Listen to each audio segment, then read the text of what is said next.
এটা হবে আপনি সেটা পাবেন। হ্যাঁ, একটা পাত্রে জি মিস, আমরা একটা পাত্রে শুকনো বালি, হ্যাঁ শুকনো একটা বালি নেব, বলো বলো বলো।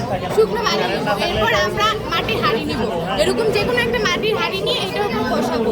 এরপর আমরা যে সবজিগুলো রাখবো সেই সবজিগুলো রাখবো। এরপর আমরা যে বালুটা আছে ওইটাকে একদম ভিজা ভিজা করবো না, মানে এই যে এরকম ধরা যায়, এই যে এরকম ধরা যায়, এরকম শুকনো করবো, মানে আর এরকম ভিজাবো।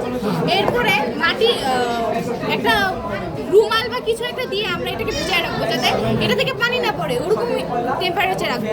এখানে এভাবে ঢেকে দিয়ে আমরা এটা বন্ধ করে দিব। তাহলে এখান থেকে আমাদের একটা হচ্ছে বাষ্প হাওয়া বের হবে পানি থেকে। এখানে মাটির, আমরা জানি মাটির তাপমাত্রা সবসময় ঠান্ডা হয়, তবে মাটির যে হালকা একটু তাপমাত্রা আছে ওইটাও এটার সাথে উঠে যাবে, ফলে আমাদের শাকসবজি আছে, ফলমূল আছে, এটা ভালো বেশি।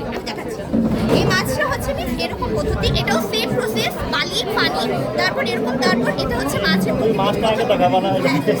প্রথমে হচ্ছে এই যে কয়লা দিতে হবে মাছের জন্য, মাছ মাংসের জন্য, দুটার জন্য। তারপর হচ্ছে এখানে একটা সুতা দিতে হবে।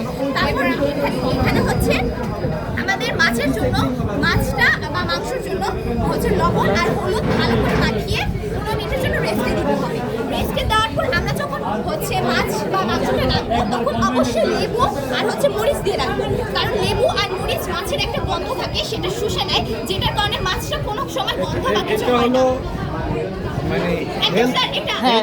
ভালো একটা এটা মানুষের উপকারে, যাদের নেই, যাদের কৃষ্ণ সামর্থ্য নেই, ইলেকট্রিসিটি নেই, কয়লা ব্যবহার করো মিস, এটা আমাদের কিন্তু হচ্ছে রান্নার কয়লা, মানে রিসাইকেল করতেছি আমি কয়লাটাকে রিসাইকেল করার মাধ্যমে একটা মোটা কাপড় দিয়ে আমরা ভিজিয়ে এটা যাতে ভিজে থাকতে হবে, পানি না পড়ে, নিগড়াইয়ে ভিজিয়ে তারপর নিগড়াইয়ে তাহলে আমাদের হচ্ছে এটা হয়েছে 2 দিন থাকবে। গ্রামাঞ্চলে যারা মাছ কিনে তারা বড় মাছ কেনার পরে একদিন খাওয়ার পরে আরো 2 দিন বসে তারা রেখে রেখে খেতে পারবে। Good idea.